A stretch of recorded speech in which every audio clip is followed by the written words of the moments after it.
$14,800. That is what 90 days of AI work produced. 6 projects ran in parallel. One of them made 80% of the money. The other 5 barely covered a grocery run. The total is not the story. The shape is. Most people building with AI right now are guessing. They ship a tool, they post about it, they watch the likes, and they never open the invoice folder. This experiment started with one rule. Every dollar earned had to be tagged to the project that earned it. One spreadsheet, 6 columns, 90 days. No rounding, no combining, no narrative spin, just receipts. The goal was not to maximize revenue, it was to see which kind of work actually gets paid, and which kind just gets attention. 6 projects ran at the same time. Some were loud, some were invisible. The spreadsheet did not care. Project 1 was the loudest. An AI demo posted to Twitter on a Tuesday morning. It showed a real workflow, a document summarized in seconds, then reformatted automatically. The video hit 200,000 views in 4 days. The replies were full of fire emojis. The follower count jumped. A sign-up page collected about 1,100 email addresses, and then the funnel collapsed. 1,100 sign-ups, 43 free trials, paying users, 0, not 1. The demo was impressive. The problem it solved was vague. Nobody watching had a budget line for document summarizing. They had curiosity. Curiosity clicks a link. It does not open a wallet. Views, follows, sign-ups, paying users, 4 steps. The collapse happened at the last one. That pattern matters more than the view count ever will. Project 2 was quieter. A small tool built for one specific kind of newsletter operator, someone running a paid Substack with more than 5,000 subscribers who needed help writing sponsor recaps. A narrow audience, almost too narrow. $980 across the quarter. 3 buyers. Each one paid because the tool replaced a task they were already doing by hand every single week. The number is small, but the pattern underneath it is not. Every buyer was specific. Every buyer had a recurring task. Every buyer already had a budget. Project 3 is where the spreadsheet gets interesting. This one had no launch tweet, no demo video, no product hunt page.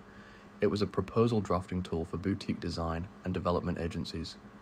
The kind of agency that employs 4 to 15 people and writes roughly 40 project proposals a year.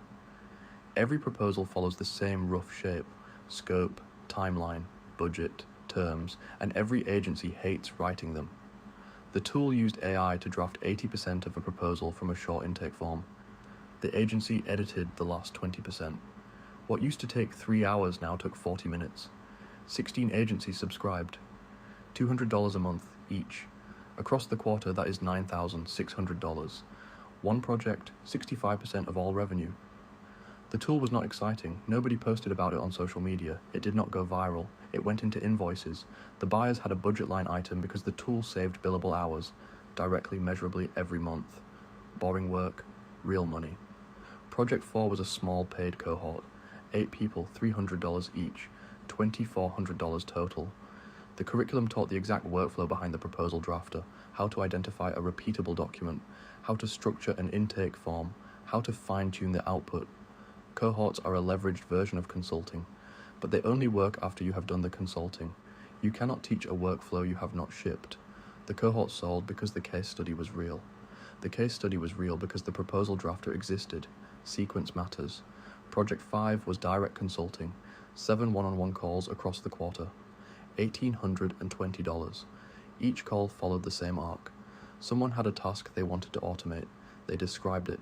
The conversation surfaced whether the task was specific enough, recurring enough, and funded enough to become a product. Most were not, but every call taught something about what buyers actually need. Consulting is not the product. It is the discovery mechanism for the next product. Project 6 took 3 hours to build. A custom GPT listed on a major storefront. It did something clever with meeting notes. It got a few hundred visits. It made $0. Not across a week. Across the entire 90 days. Marketplaces solve discovery. They put your work in front of people. But they do not solve willingness to pay. Most AI listed on marketplaces never earns $1. The storefront is a window. It is not a cash register. Now step back and look at all 6 projects together.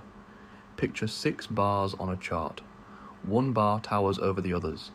The proposal drafter, 9,600. Then the cohort, 2,400. Consulting, 1,820. The newsletter tool, 980. The viral demo, 0. The custom GPT, 0. Strip away the bars. Look at what the paying projects share. Every one of them had a specific buyer. Every one of them addressed a recurring task. Every one of them replaced work that already had a budget. Now look at the two that made nothing. One was general purpose and trend-led. The other lived in a marketplace where nobody expected to pay. The pattern is not complicated. Specificity pays. Generality applauds. Audiences clap.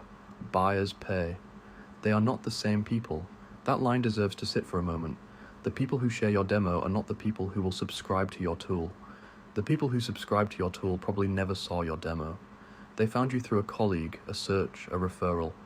They had a problem on Tuesday. You solved it by Thursday. They paid on Friday. So here is what to do tomorrow.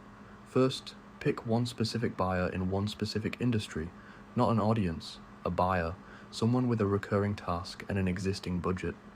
Second, find the boring document or workflow that buyer already pays for. Proposals, reports, intake forms, compliance summaries, the less interesting it sounds, the more likely it has a budget. Third, build the thinnest possible version this weekend. No landing page, no demo video, one working prototype. Send it to 3 people who match the buyer profile. Do not build another demo until something is invoiced. Track your own 90 days. One spreadsheet, every dollar tagged. The receipt will tell you what to build next. More like this, AI with Gunde,